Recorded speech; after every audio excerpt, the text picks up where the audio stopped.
Саламатсыздар ма, білім алушылар? Сіздің назарыңызға дәріс 9. Карантиндік арамшөптер мен карантиндік шаралар. Қарастырылатын сұрақтар. Карантинді объектілердің таралу жолдары. Ішкі және сыртқы карантин мақсаттары. Карантиндік объектілердің таралу жолдары. Паразитті арамшөптер қатарына кіретін осындай түрлері: жөргемшөп немесе егістік арам сояу, кускусты арвения, биде арам сояу, кускусты трифоли, зығыр арам сояу, кускусты эпителинум. Бұлардың барлығы да арам сояулар тұқымдасына жатады. Бұлар паразиттер қатарына жататын арамшөптер болып саналады. Ал тамыр паразиттік арамшөптер қатарына күнбағыс сұңғыласы, арабанхе куманна, бұтақты сұңғыла, арабанхе рамосы. Бұлар сұңғыла тұқымдасына жататын бір жылдық карантиндік арамшөптер болып саналады. Паразиттік арамшөптердің арамшөптерге бөтен қожайын өсімдіктер арқылы қоректенетін өсімдіктер жатады. Паразиттер арамшөптер қатарына. Өздерінде жасыл жапырақпен тамыр жүйесінің болмауына байланысты мұндай өсімдіктер өздігінен қоректене алмайды. Бұларды бұлай классификацияға болады. Паразит арамшөптер, толық паразиттер, тамыр және сабақтары бар. Жартылай паразит арамшөптер, тамырлар, сабақтылар деп аталады. Бұларға ажылдықтар жатады. Толық паразиттілерге эфемерлер, рантәрізділер, жаздықтар, ерте шығатындар. Жартылай паразиттікте қатарына жатады. Кеш шығатындар, қыстап шығатындар, күздіктер, 2 жылдықтар. Ал енді көп жылдықтар көбінесе тұқымын аздап, негативті жолмен көбейетіндер деп атауға болады бұларды. Бұлар шашақ тамырлар, кіндік тамырлар. Негізінен негативті жолмен көбейетіндер тұқымымен нашар көбейеді. Пиқтылар мен түйнек тамырлар, жатаған өрмеушілер, көген тамыр сабақтылар, атпа тамырлар, баданулар. Кен таралған паразиттік арам сояу мен сұңғыласының арасында басты айырмашылық олардың қоректену тәсіліне. Жартылай паразиттік арамшөптерге тамыр жүйесі және жасыл жапырақты бар, өз бетінше қоректене алатын арамшөптер жатады. Сабағы жіңішке, бұтақталған, жапырақсыз, тез өседі. Тұқымы сопақша, дөңгелек, әртүрлі ірілікті, өте көп, қабығы бұдыр. Тұқымы өсуін топырақта 5 жылға дейін сақтайды.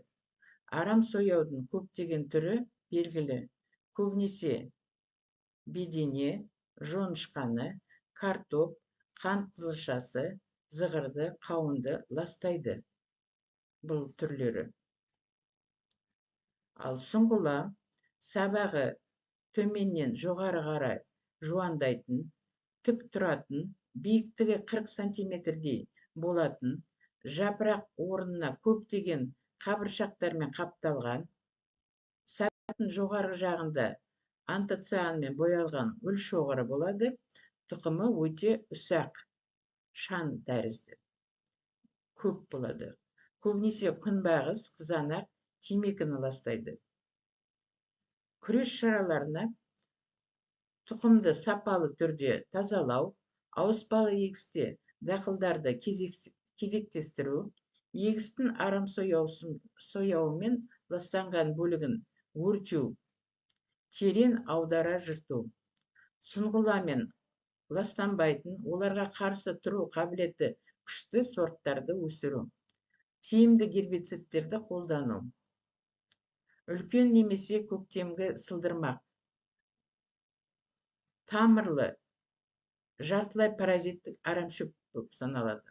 Сабағында бұрыл сия көк түсті белгілері бар, биіктігі 15-40 сантиметр аралығында. Гүлдері ірі, масақта жиналған сабақ, тамырында қожайын, өсімдікке жабысатын гаусториялары бар.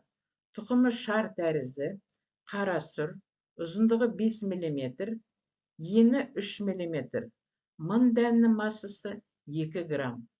Мамыр-шілде айлары аралығында гүлдейді. Бір өсімдік 350 мен 700 тұқым береді. Тұқымның тіршілік сақтау қабілеттілігі 2-3 жыл. Көгіні 1 ай жарым, ал осы 1 ай жарым ішінде қожайын өсімдік таппаса, тіршілік қабілеттілігін жоғалтады.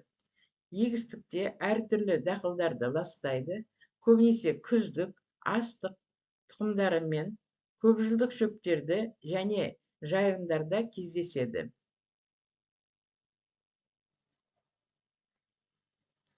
Жартылай паразиттік арамшөпке бұдан басқа осындай түрлерді жатқызуға болады. Қандауыр,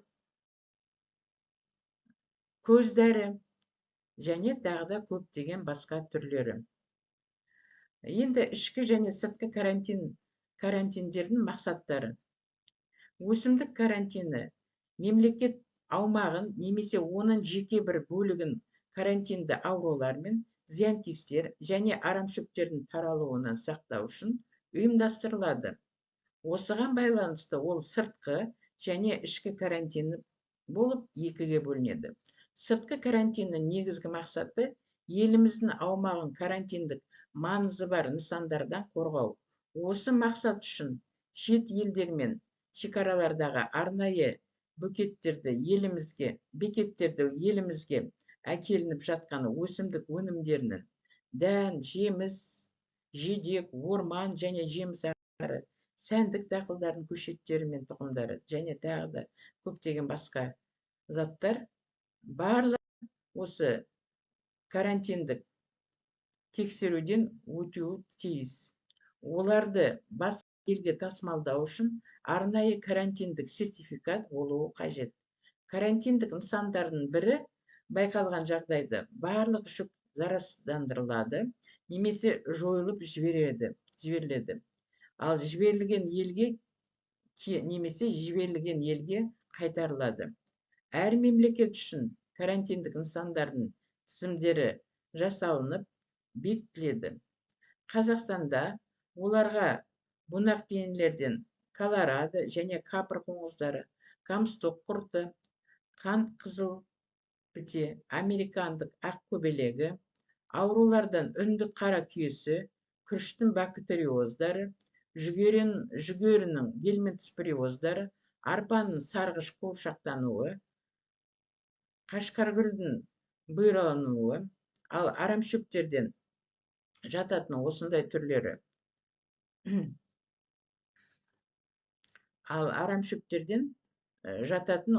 түрлері. Бұл деген көбінесе осындай түрлері жатылады. Сары шырмауық, кекіре, жабайы күнбағыс және тағы да көптеген көп түрлері.